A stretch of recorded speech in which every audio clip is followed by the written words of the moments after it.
Hey, Fan Gang! Hope everyone's having a fantastic week so far. Today, we are continuing the life and suffering of Sir Brante. Put on my reading glasses for this. I had the spook counter. That's from the weekend, isn't it? Give me 1 second. I forgot about that. Also, why is Brante not showing up?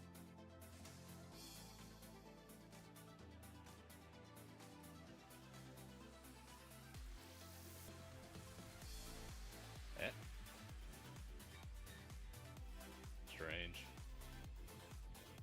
There we go, okay.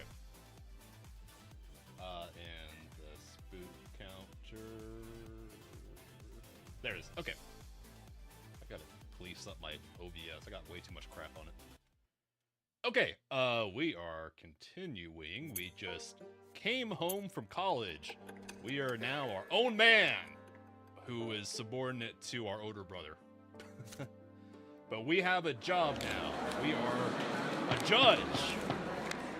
Your service as a judge begins today. Let me fix my mic.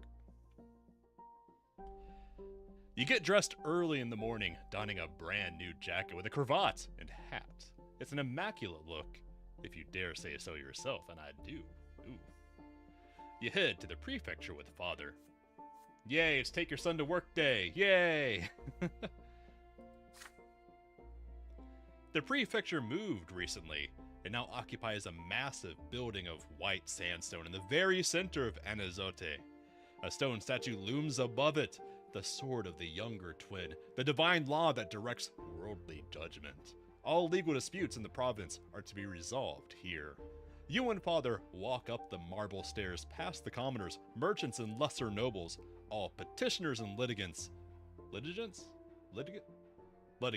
huddled by the pillars. Oh, now, my son, here you shall begin your service to the Empire. In the midst of the great struggle I told you about, if you don't mind a little advice, you will serve under Sir Alborne. Follow my example and stay close to your superior. He is a human of great worth and practically your relative. Yeah, he's our older brother's uncle, if I remember right. The brother-in-law of our dad from his late wife, first wife. You walk past the courtroom and up to the second floor, where judges work in their offices and receive petitioners. The corridors are many and narrow, filled with the smell of old papers and the sounds of muffled, mumbling voices and secretaries and gendarmes running to and fro. I'm sorry, gendarmes running to and fro. I think there's like guards, a weird word for guards. Father guides you down a corridor that ends with the door to Sir Alborne's office. Powerline, that's me. It is time for you to stand before the prefect. Remember the friendship between our families. Alright. You knock and enter. The spacious, oak paneled office is not without decoration, yet its adornments are tasteful and elegant rather than garish. The flag of Magra, bearing the silver tree, hangs on the wall. Behind an imposing desk sits Baron Agostino Alborne, surrounded by papers. His face wears a focused expression you recall from his visits in the past, although it's more wrinkled than you remember. He looks up, and his face comes to life. He rises and extends a hand to you. He does look a little bit older. Why, young Powerlines Brante, it's me. What a pleasure it is to see you again. I see your years at the capital have turned you into a stately young man. Stately? I'll take that as a compliment. That's a weird compliment. Stately. I was told you proved yourself quite capable at the college. The city of Anazote needs worthy judges who know their craft now more than ever. Unfortunately, I got bad news for you. We are down on willpower right now. We have 15. Okay. We have enough willpower to make something happen, but we only have like half of our budget, ignoring the negatives. We don't want to go negative willpower. Allow me to welcome you into the service for the good of the Empire. I didn't want to be here, but it's where I ended up because the revolution was led by a bunch of hippie poets and a witch. Anything despite that witch in particular, Sophia. I'm sure you already know the basics of judicial work. Serving at the prefecture, however, takes more than finding your way through our laws, although they are quite labyrinthine and contradictory, there's no denying that.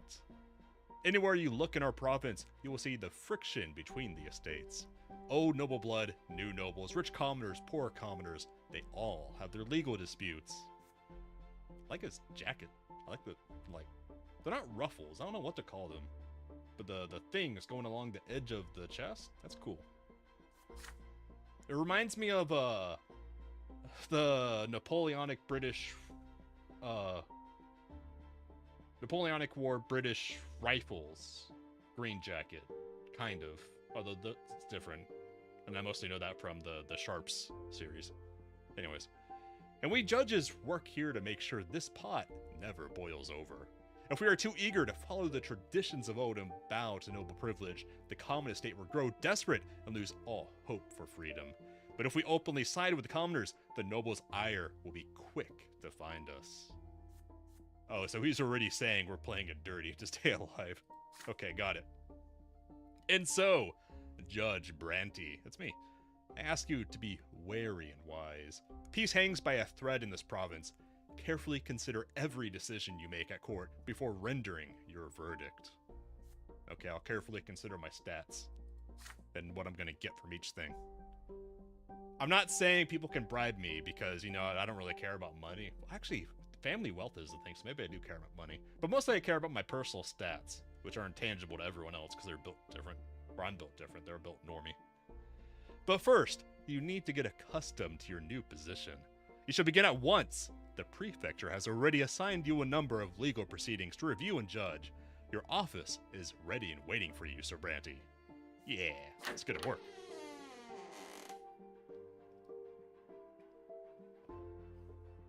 The instructions are over. The work begins. Oh, we got a cool little chair to hang her sword on. You recognize your new office by the brass plate on the door reading, Sir Paralines Brante, Judge. Some might say executioner. Yeah. Maybe later. You find it rather cramped on the inside. I just crave violence. I still crave violence. That duel at the college wasn't enough. Yet still reasonably comfortable. The sturdy desk has all the stationery you need. Behind the desk is a large chair of carved wood, and in front of it are several smaller chairs for petitioners. Heavy curtains hang over the windows, worthy opponents for the morning light trying to shine through. I need to fix my camera a little. 1 second.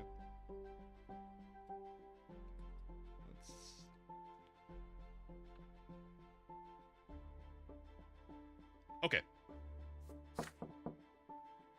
There are papers on the desk already, including instructions, orders, rulings, and all sorts of other prefecture paperwork. You're about to begin when you hear a sudden knock at the door. The source of the disturbance turns out to be a stout, smartly dressed nobleman. He greets you with an elegant bow you would not have expected from such a sizable individual. He must have bent himself in half. Jesus, he's a big boy. Look at this unit! Jesus Christ! Carlo Falcagraben. Sir Brante, congratulations on your first day of service. Allow me to introduce myself. Judge Carlo Falcagraben. Humble servant of the law like yourself. It is my hope that we will become fast friends. I like his pimp robe, but I already have a feeling he's not a real one. That's my first impression. Something about this guy tells me he's not on. And now, if I may, a word of warning to help your work progress smoothly. As a token of our future friendship, I'm aware that Sir Elborne is your immediate superior. As a loyal servant of the Empire, you will, of course, take his word as your guide. Yet, there is no reason to neglect all the other judges of the prefecture, all of whom are noble men of great worth. Their guidance will most certainly aid you as a judge. Uh-huh. Yeah, he's not on. He's definitely not on. Fat bastard. It will be my pleasure, Sir Brante, to facilitate your introduction to the noble judges of the prefecture as soon as possible. I see glory in your future service to the Empire, yet it certainly cannot hurt to receive reassurance and support when you might need it most. I shall not detain you any longer, but if you wish to make some valuable connections, my office is right across from your own. Uh-huh. Okay. Yeah, okay, you go back to your old boys club. Another elegant bow from Judge Falcagraben. and the door closes. You are alone at your desk once again. The scorching sun is rising over the province behind the window. Today is an important day. The day when you are to take your first steps in your new profession. What will I focus on today? Prepare to deal with our first cases. Ooh, some willpower gain. Okay, that ain't bad. Get acquainted with the judges. Cozy up for a career point, but less justice. Ask Dad. Dad! Dad! Ask Dad for advice to increase our justice. It cost us a career point. Oh, what's the descriptions? You carefully prepare for your judicial duties. You take Carlo Frackegraben up on his offer and make several useful acquaintances among the judges at the prefecture. Or you go to Father to get an inside look at prefecture affairs and see where he stands himself. I'm gonna guess not very good if it's gonna cost us a career point. I think Dad might be on the out. You're either up or you're out, and I think he's out. That would be a justice point. Although, I'm gonna go with prepare, one for the boss point, and also to get our willpower up from 15 to 20. Because that way, if there's a chance for a plus 10, that'll put us flush at 30. And also just some extra willpower right now isn't a bad idea, because we're only at 15. Although I am tempted to go, Dad! I'm scared, I need an adult. But, For now, you decide to sequester yourself from the internal power struggles and the intrigue of the prefecture. Edicts and orders, rulings and decrees, interpretations of local laws. These are the matters that occupy your mind, and you quickly become immersed in them. You spend the entire day studying the legal battlefields on which you are about to fight, analyzing similar cases and verdicts rendered by other judges. You can see a clear pattern. When a noble and a commoner clash in the courtroom, the court sides with the noble every time, no matter how affluent the commoner may be. If both parties hail from the common estate, only then may the judges fully depend upon the rule of law. Ooh, I see where this is going. A legal dispute between two nobles, on the other hand, is a sticky situation any judge would rather avoid.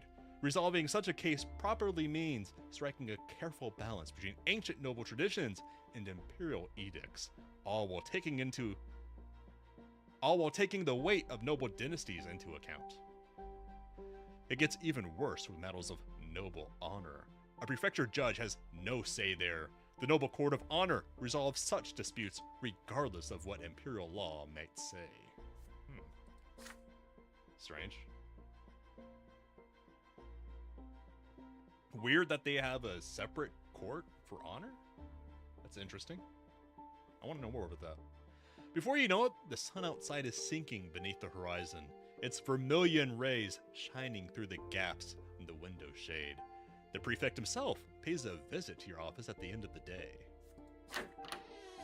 You're being quite thorough today, I see. Yes, boss points. Your attention to your work is praiseworthy, Brante. I'm glad to see your father's recommendation can be trusted. Still, you should save some of that energy for tomorrow. Nah, we're energying up. We got energy from this. We're built different. You are walking towards the carriage waiting for you outside. After going through so many cases, you feel quite worn out. Your mind feels light and prepared for the trials to come. Yes! Yeah, that was a win-win. Easy win-win. Yeah, prepared for anything. Been that way since we were born, baby. We started our service at the prefecture of Magra.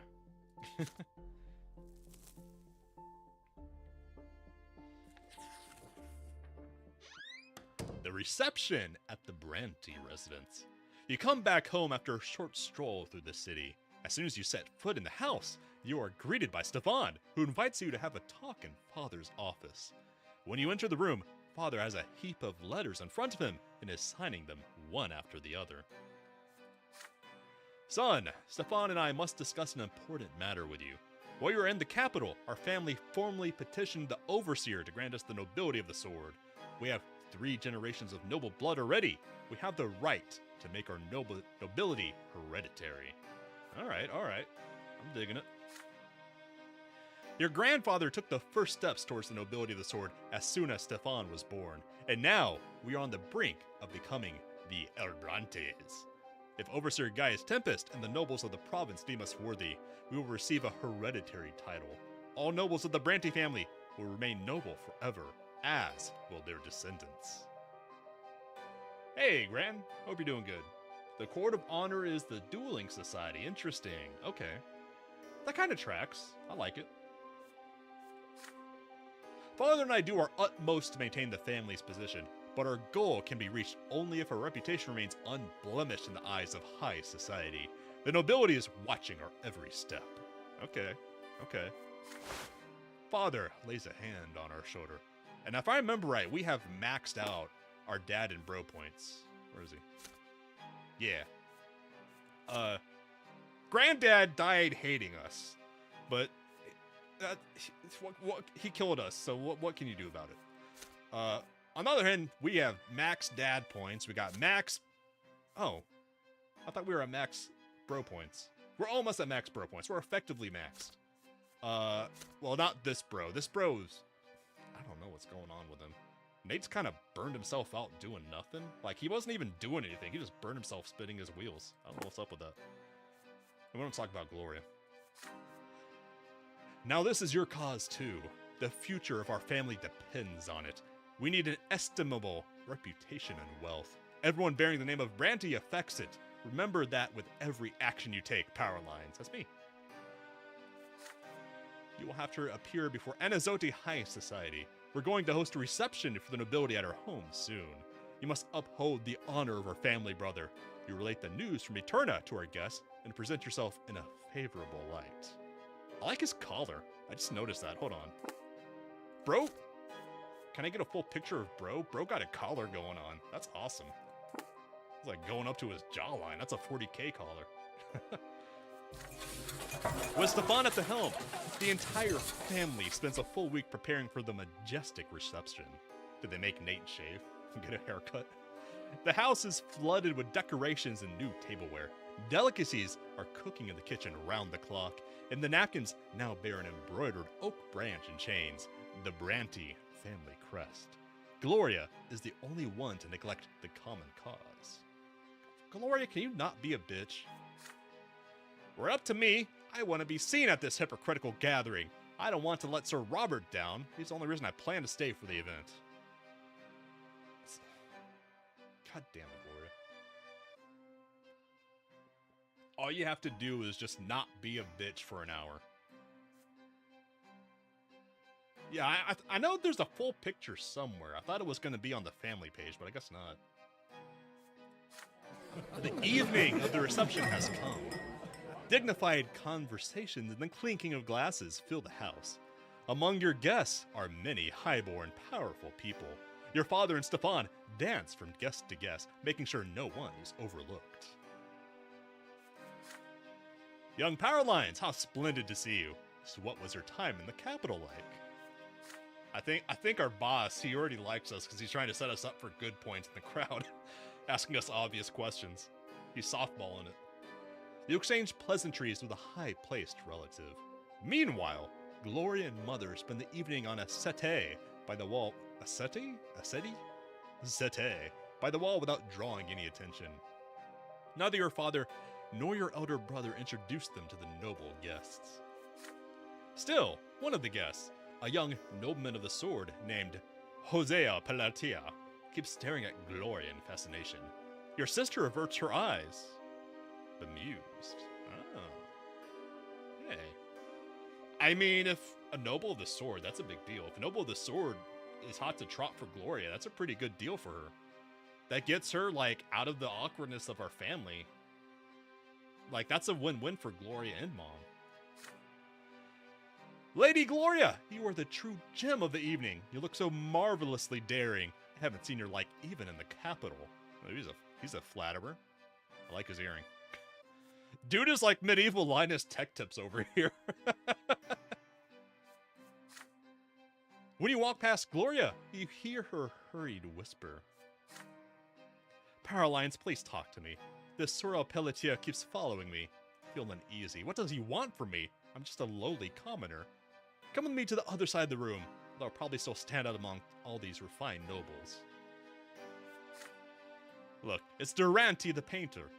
I wonder what's brought him so far from the capital. It would be fabulous if you could paint our family portrait. We should all be on a canvas together. We're one big happy family after all. Are we? What's the family status? Family? House. We're not unhappy. Oh, he's the guy we fought in the dueling tournament? Okay, he was pretty cool. I don't remember him doing anything, unreasonable in the tournament. I don't remember him at all, but yeah. Weird that they didn't show his face back then, though. But yeah, I wouldn't say we're a happy family. We're not an unhappy family. We're a family. Wine glass in hand, you cast a look across the crowded room. It's time to choose how you will spend the evening. Oh. Hey, Ace, hope you're having a good night. Share the news from the capital for a reputation point, a diplomacy point, a manipulation point, and a Stefan point. Ooh, that's a good one. That's a good one, because those are all stats we need and would max out Stefan. Resent your mother and sister. A unity +1, which is but that costs us reputation.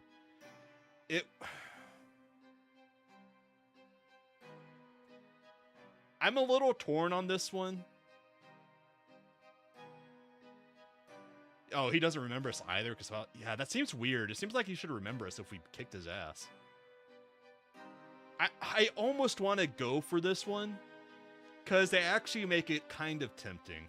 But I'm not going to, because I don't want to take the reputation Stefan hit. Purchase a family portrait. That requires either one or the other. We needed 2 more points in manipulation or 1 more point in eloquence. That would have been nice, actually. Oh, it would have cost us wealth, though.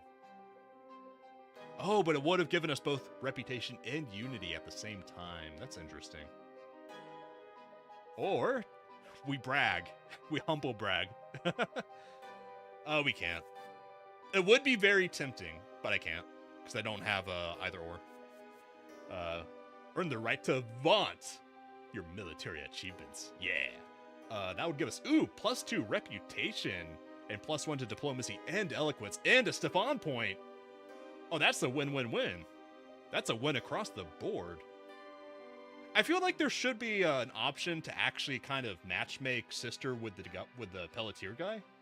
It's kind of weird that that's not an option here. Like, the closest is presenting them. But anyways. No, we're totally humble bragging. That's a huge win across the board. Yeah, dude, look up bro's collar. Dude is rocking it. The moment you approach Stefan, he links elbows with you and leads you to where the most prestigious place by the table, where the most eminent of the guests are seated.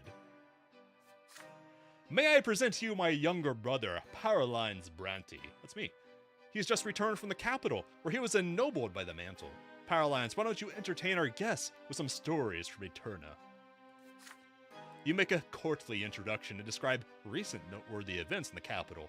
The celebration of the heir's coming of age, the attempt by Gaius Tempest to enshrine law the rights of the nobles of the mantle, Patriarch Luke's sermon. Then, you mention the big tournament at the end of your term in the college. Intense battles, the most skilled fighters, an elite audience. The nobles intrigued, urge you to reveal the winner. You show them the ribbon that was tied around your sword by none other than the daughter of the Archduke, Octavia Melanidas. Melanidas.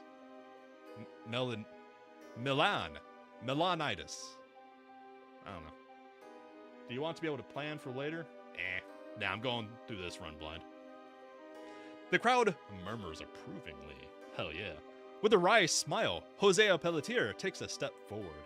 He was your adversary in the last duel. You exchanged some pleasantries with your former fellow student. El Pelletier returned from the capital a short time before your arrival and has an important position at the city hall. Seems like he's being cool about it. Okay. The young nobles observe you with envy. The noble guests reminisce about the duels of bygone days and predict and predict a brilliant future for you. Stefan is radiant. Hell yeah. We did right by our bro, man. We gotta do right by our bro. I see you haven't wasted your time in the capital. We're ensure that you become famous all over Anazote. You and our family. Hell yeah. Hell yeah. Alright, alright. Next breakpoint is at 7, so 2 more points. Okay, interesting. And it goes all the way up to 10. So we're halfway there. We're living on a prayer still. Yeah, we're almost... Is this at a breakpoint? 13 and 13. Okay, so we're getting close to breakpoints on these. That's good.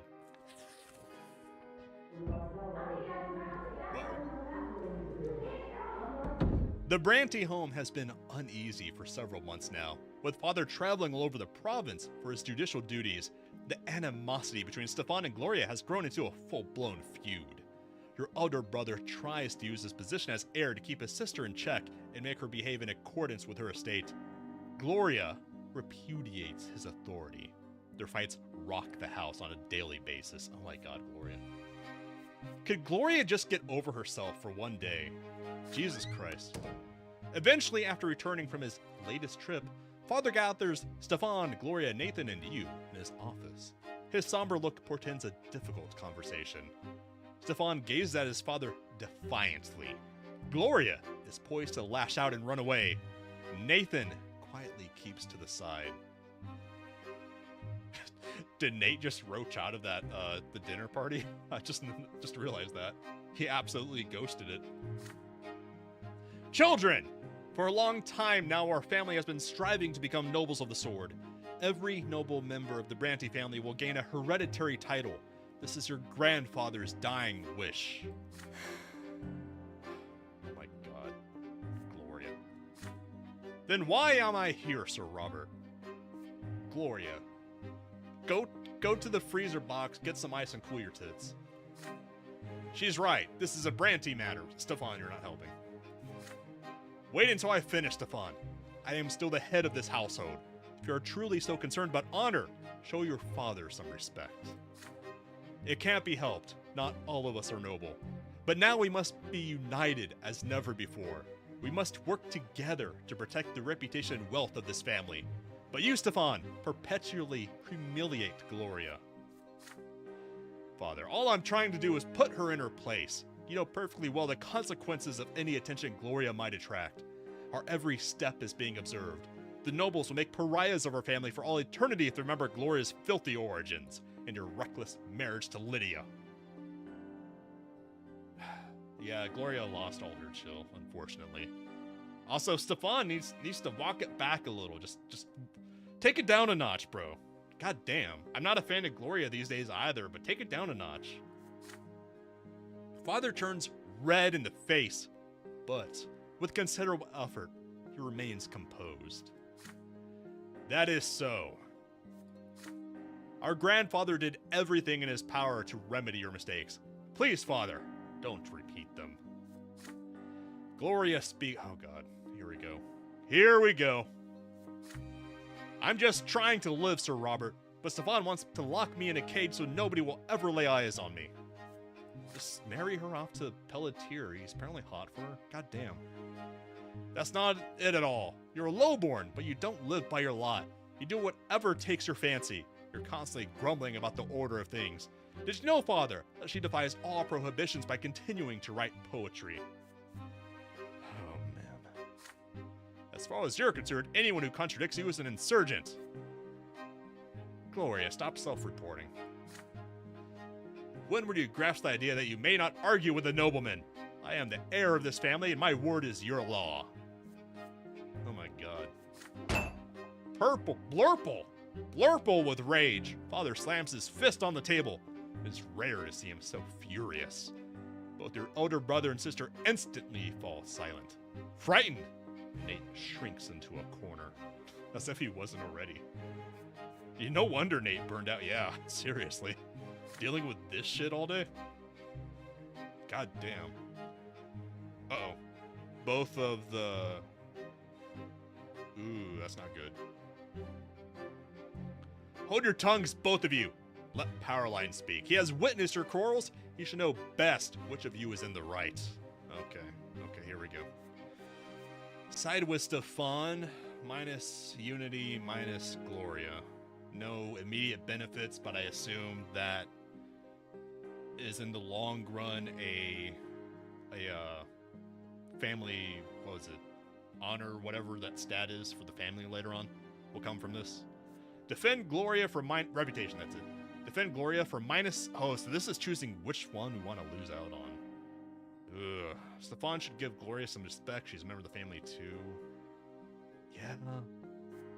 Or you persuade Gloria to go on a trip somewhere far away from Stefan. This will help them bury the hatchet. We are lacking a Gloria point. Shit. We're lacking a... Oh, man.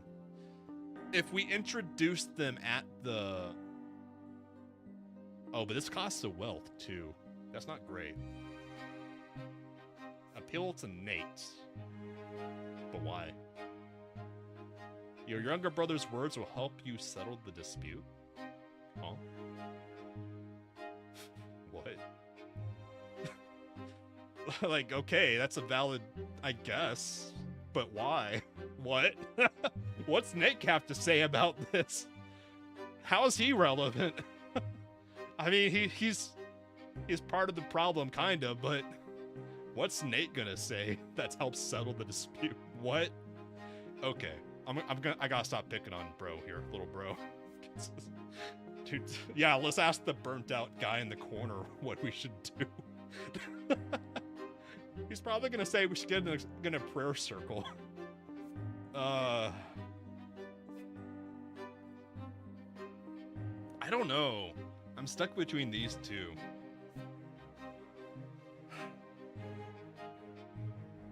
Gloria must stop bringing shame to your family by defying her lot. Stefan should give Gloria some respect. She's a member of the family. Both of those are true. Well, okay. Okay, so this one isn't true. Gloria doesn't need to stop bringing your family shame. She's not really doing anything. But Stefan's of the same mind as me right now. Kind of. Gloria just needs to stop being a bitch. Just chill. Stefan should give Gloria some respect. I don't want to take the reputation hit, but I could float the Stefan hit.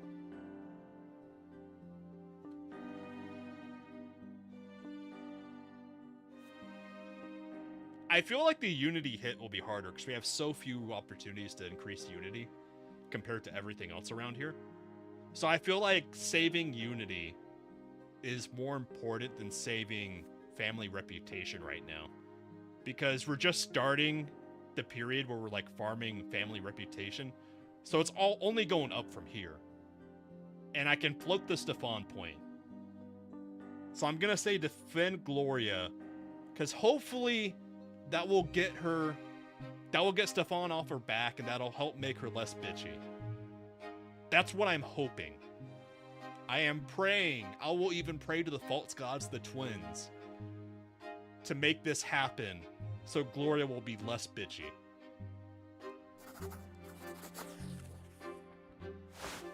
You turn to Stefan abruptly and point your finger at him. It's no wonder Gloria fights back so fiercely. Stefan torments and chastises her incessantly.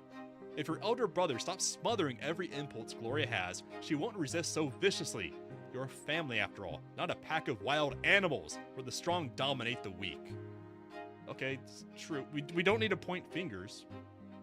We don't have to point fingers. Can we take it down a notch now? I don't want to point a finger at bro like this. God damn it.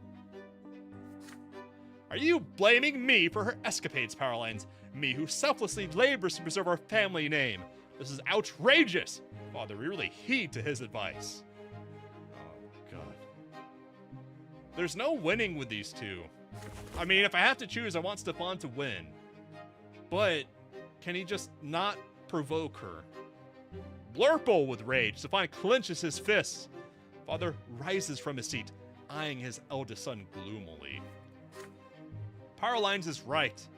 Stefan, you have overstepped your bounds. I took Gloria into my house, so you, my son, must respect her and be considerate of her. Your origins do not give you the right to put such pressure on your sister. Stefan rushes out of the room, slamming the door and yelling, "I'm not mad, you're mad!" Gloria cannot conceal her joy upon hearing you and Father chastise Stefan. Oh my god. Please do not gloat, Gloria. Do not gloat! Don't gloat! She's gloating, god damn it! That little tyrant! That'll teach him that what goes around comes around. I hope he leaves me be from now on. Just shut up. Shut up, Gloria. You're missing the point. Soon rumors start circulating in Anzotti high society, suggesting that you are orchestrating a plot against Stefan, the legitimate heir of the family. It's not hard to guess who started those rumors. Did Gloria just... Did that bitch just do that? Did that bitch Gloria start those rumors?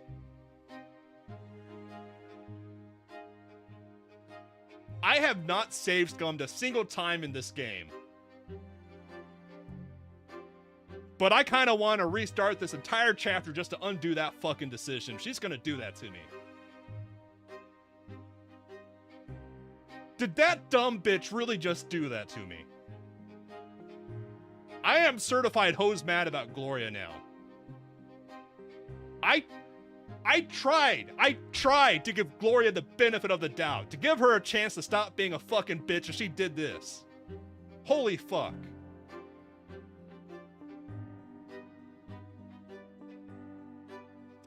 Can I go back? Can I change it? Fuck. Fuck. Okay. Fine. Look, I know it's not a wrong choice, but I am incandescently indignant that Gloria is now spreading rumors that I'm plotting against my bro. That stupid fucking bitch. I just want her to chill and she does that. Wait, Stefan did? That doesn't seem like Stefan. Why would Stefan do that? That's against our That's against Stefan's machinations to spread rumors like those. That doesn't make any sense for Stefan to do that. I don't know. I'll just fucking live with it. I'll live with it. Fuck.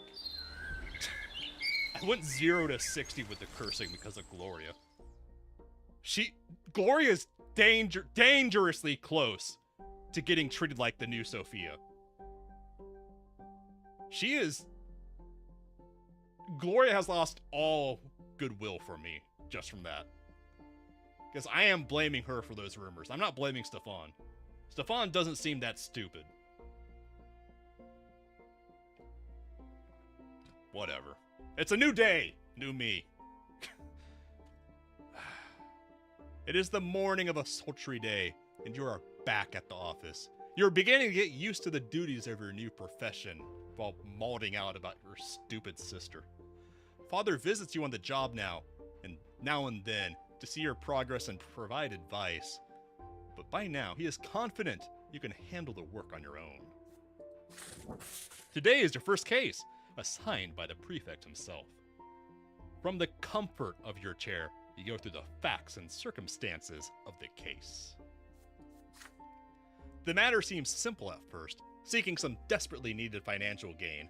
A noble from the less than wealthy Ella Villa family rented out a sizable portion of his estate to a well-off commoner by the name of Meizo Young. Complaining to his friends while drinking? I could see his friends misinterpreting that, and the rumor starting from there. Okay, I can see that. I can see that. I'm not happy about it, but I'm still gonna blame Gloria. Gloria still burned a lot of goodwill right there. I'm blaming her. I don't give a fuck. She is now my lightning rod. If Gloria acts out again, she deserves to be my lightning rod from now on. After that. I am not happy. All the rent payments are in order, and there is plenty of time left before the lease is set to expire. But the commoner built a large dye works on the estate, and then El Avila suddenly filed a case with the prefecture to evict him. Oh. That sounds sketchy. That sounds super sketchy. I'm molding, so I have to use the powdered wig. Gloria's gonna make me lose my hair. The rental agreement specifically states that the commoner Young has the right to construct any building on the land. The noble landowner, however, thinks he has the final say on any construction since the land belongs to him. Basil Young, on the other hand, has refused to vacate the rented land since the term of agreement has not expired. So what's he gonna do when it does expire? What's his plan here? Both parties are to appear at the prefecture to hear your decision. The litigant, Sir El Avila, enters first. He is an aging noble who dresses far too colorfully for his years. He walks into your office with confidence and sits in front of you. The next man to enter is Basil Young, a heavy-set man with a thick beard, clothed in an old jacket and clutching a hat. He stands by your desk and bows to you. Sir El Avila does not hesitate to speak first. Look at this dude. Look at this dude. Your Honor, I demand you drive this commoner Young from my land. His dye works is a noisy, nasty, ugly building, and I refuse to have it on my property. My family already had to endure their warehouses and their filthy workers right by our own estate. But this is simply beyond the pale. Either the court says the dye works must be demolished, or I, Gustave El Avila, will do it myself. Okay. Definitely full of himself. You ask Sir El Avila to compose himself and tell the commoner to give his statement. Comma, because we're not telling Sir El Avila to tell the commoner. Comma, and to tell the... whatever. Basil Young gives his account, speaking in a deep and gruff bass. Your Honor, it cost me all my money to build the dye works. The contract says it clear. I got the right to build anything on the land during my rental period. And Sir Avila didn't say a word at first, but now he up and demands we demolish it. My family will be ruined. That's not gonna happen, I say. Okay, Abe. Abe. Sir El Avila screams at him in return, outraged by what he calls his cunning trickery. The bearded Basil Young disagrees again and again, his pudgy finger pointing at the clause in the agreement. It is noon already. The sun is so hot, even the air itself seems to melt away. This is your first case ever. It's time to deliver your verdict. Oh, fuck. We are missing 1 point of diplomacy. And 2 points of manipulation. Shit. Man. Having no perception from a wee babe is really coming back to screw us. Protect Young's rights. Increase wealth magra, minus order, minus career plus justice. You confirm that Basil Young had the right to construct the dye works on the rented land. Comply with El Avila's demands. The inverse, we lose magra wealth, we gain order, +1 career, -1 justice. And we can't do these, but these are also inversed. But they also gain us family reputation or family wealth. Interesting. Okay. Interesting. Man, we were 1 away from getting some family reputation, which we kind of need to make it up to bro.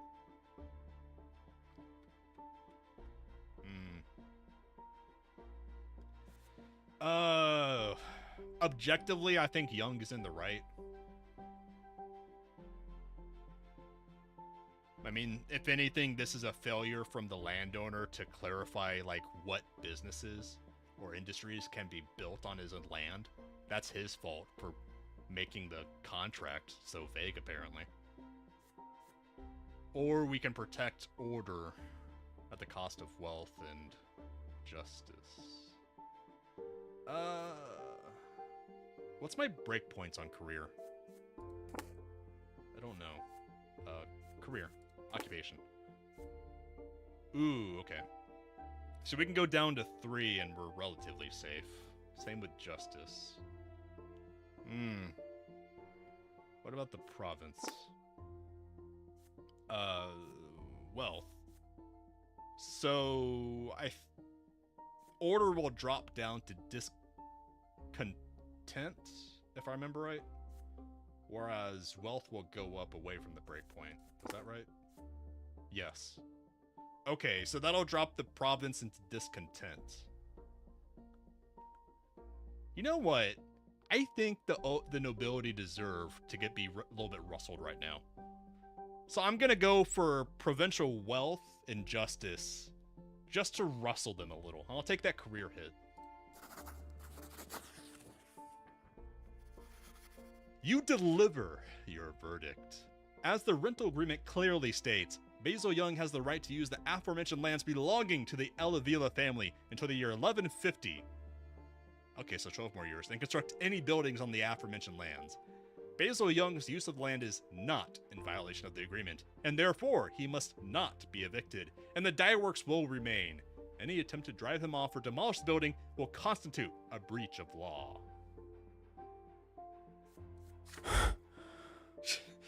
Bro's breathing heavily. How dare you? This is my own land and I can do whatever I want with it. It is my right, I can rent it out and I can take it back just the same. And your puny little papers mean nothing to me.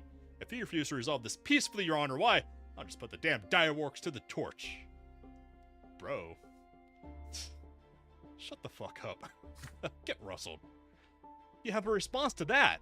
If Young's property should come to harm through Elavila's actions, the nobleman will provide recompense for all damages and pay a fine to the Emperor. The law of the Empire is the Emperor's rule. Nobles and commoners alike must obey the law in equal measure. Your words are tactful, but unyielding. The nobleman has no chance. His face pale with rage, Sir Avila spits out a goodbye through clenched teeth and walks away. Thank you so much for your just verdict, Sir Brante. I never even hoped you would protect my rights at all. Now the dye works is gonna hit it big. Slide some wealth my way. I could use it. The other judges soon learn of your verdict. With your very first case, you have caused quite a stir at the prefecture. Most judges would not have even deigned to hear the commoner's statement. Yet you defied noble privilege and enforced a lawful agreement against a nobleman, an ill omen for other nobles. Okay. Now we gotta kind of hope that that our stats that are good can be used, and we're not just getting screwed over from our lack of perception as a babe. Okay, so we gotta be careful. We're not in a dangerous position yet, but we're close. Injustice. We'll see what we can do about Commoner Season Power. We'll see what we can do.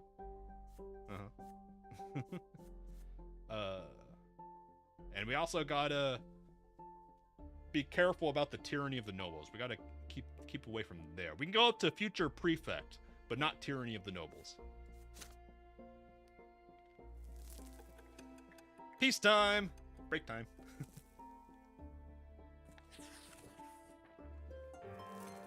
Oh. The Archduke and the Overseer.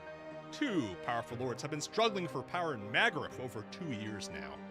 The new overseer of the province, Gaius Tempest, cannot seem to rein in the obstinate spirit of Archduke Tarquinius Melanidas. Unwilling to accept that he is no longer the overseer of Magra, the Archduke still stubbornly continues to assert his right to rule the province.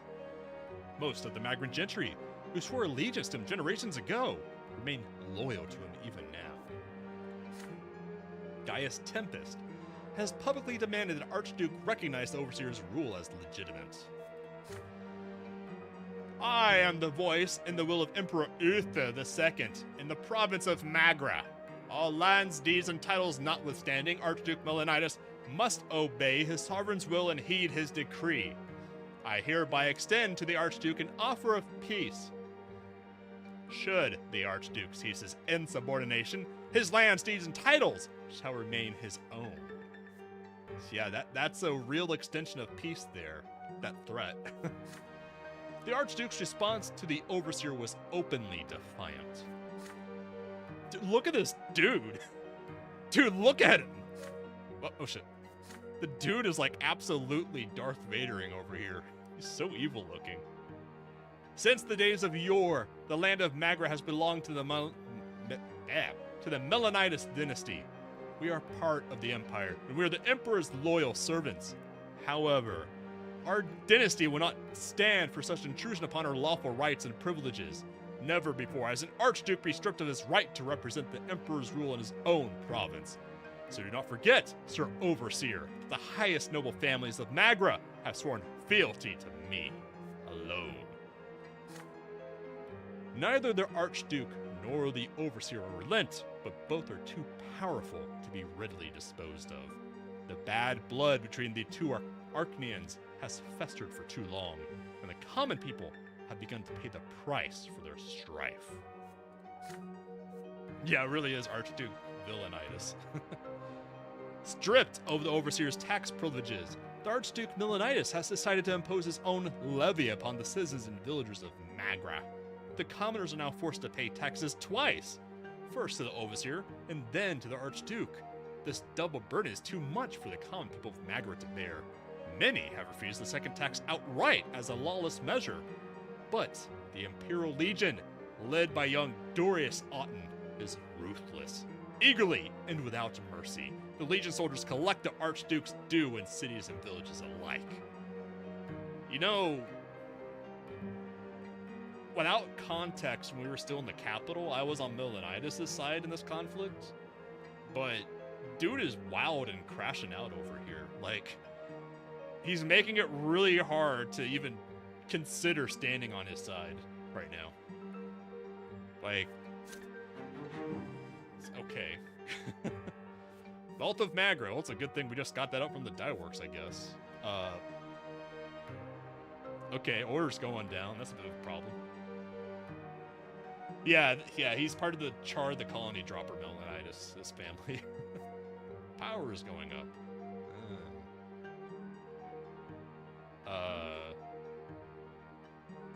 Struggle for powers. Oh, so negative was the nobility. So going up means that we're getting closer to the Reign of Terror, which is what we kind of want. This last year has been an ordeal for your family. The pains taken to be annulled by the sword, the close attention of the city aristocracy, the squabbles between Stefan and Gloria. Tonight, your preoccupied father has gathered the entire family around a table in the backyard. The sun has almost set, and there's a soft breeze. But instead of a meal in the open air, you're going to attend a family meeting. In the middle of the table, you see an open, gilded box that is full of jewels. Archduke Milanitis himself has bestowed this gift upon us. It is a surprise indeed. I thought you all had a right to know. Father unfolds a letter lying beside the box. Sir Robert Brante. God, look at this dude. Look at him. He's so villain-coded. I bestow this precious box upon you and your family as a symbol of the care with which I treat the people of my province. Pray accept this gift, and remember with whom the loyalty of the true nobles of Magra lie. Archduke of Magra, Tarquinius of the Melanitis. What a dude. The family stares in amazement at the jewels sparkling in the last rays of sunshine. It's worth quite a fortune, but the Archduke is fully aware that I'm on the side of Prefect Alborne, the Overseer Gaius Tempest. Could he really expect our loyalty to be bought so brazenly? On the other hand, the Archduke is not demanding anything of us, and our family has borne a lot of expenses recently. Father, no one is forcing you to side with Melanitis. Who are we in comparison to the Archduke anyway? We must not anger him by refusing his gift. The jewels are certainly welcome. They are worthy of being shared with the best families of Anazote. They will pave our way to the nobility of the sword. Yeah, it's a bit of a bribe there. Mother shakes her head. You know what? My first thought was that we could donate the wealth or something, or invest somehow. But she's gonna say we should donate to the church. I'm calling it. Oh, Robert, I have a feeling this gift bodes ill. It may be an impertinence on my part, but I do not want our family to be indebted to the Archduke. Oh, okay, that's a fair way to say it. Certainly not. Accepting gifts from Melanitis. He's infamous for oppressing the commoners and robbing villages blind with his taxes. This isn't your decision, Gloria. It's a matter of our family's honor and reputation. Please don't start bickering again. Let Powerline say what he thinks we should do with this gift. Thanks, Nate. Appreciate it. You're the center of attention now. Your vote will be the deciding factor. Okay, we got all options available.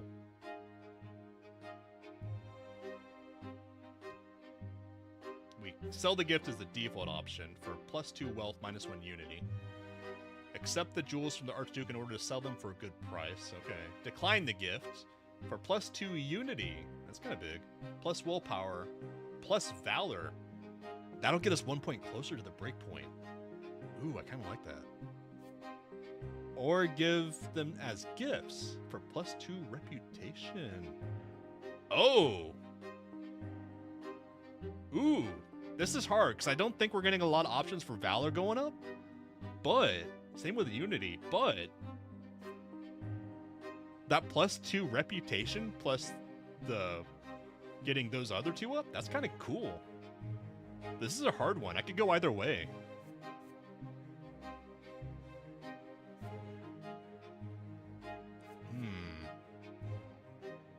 Interesting. This won't decrease our bro points with Stefan either. It will put our willpower in an awkward spot at 25, which I don't like. But man, I really like that valor. I really like that valor. I'm so close to 20, maxing it out. What's diplomacy at? Is that breakpoint 12 or 13?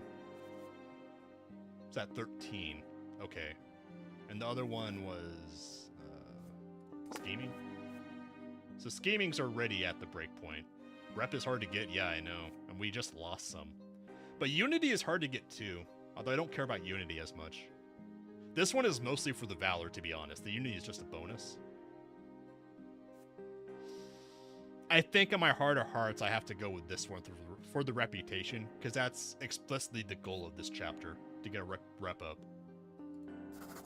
Okay. Send it. You agree with Stefan. A gift from the Archduke is not to be refused. It would be better to use it for a more important goal, obtaining the nobility of the sword.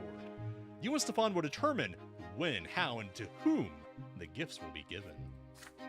I'm inclined towards the same solution. Let it be so. I'll send a note to the Archduke expressing our humblest gratitude.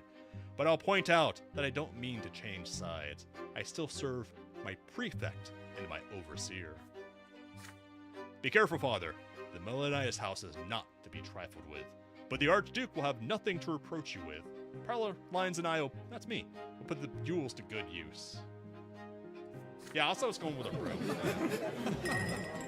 You and Stefan spend the next couple of weeks arranging meetings and attending receptions and feasts. You discover that you are on par with your brother in your understanding of the nobility of Anazote, including their relations and their quirks. The generous gifts and the refined manners your brother and you display before the aristocrats allow your family to rise in their esteem. There is but one disadvantage.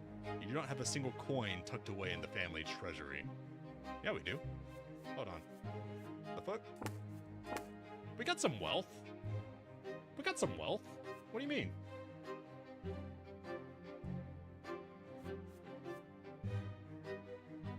I mean, we're moderate, but we're not. We have coins. Bitch. Don't call us poor. We're not poor. Excuse you. That is going to be it for tonight. Maybe. Yes. Because now I need to work out before I go to bed. So I gotta stop myself from playing until 4 a.m. with Sir Brante again. I gotta stop that and start working out. Okay, tomorrow we're gonna play more Doom, the original from 1993. Over the weekend, I finished up the first episode, Knee Deep in the Dead, on the second to last difficulty, because that's better than the middle difficulty that I was doing last week. But we're gonna start episode 2 tomorrow night, which I think is Shores of Hell or something. I think that's the name of it. But yeah, so if you guys enjoyed this, go ahead and like, subscribe, share with friends if you want. And I will see everyone tomorrow for Doom at 1:40 a.m. Eastern. Took me a second to remember that. Anyways, I hope the Fan Gang has a fantastic rest of your week. Take care, everyone. Catch you all later.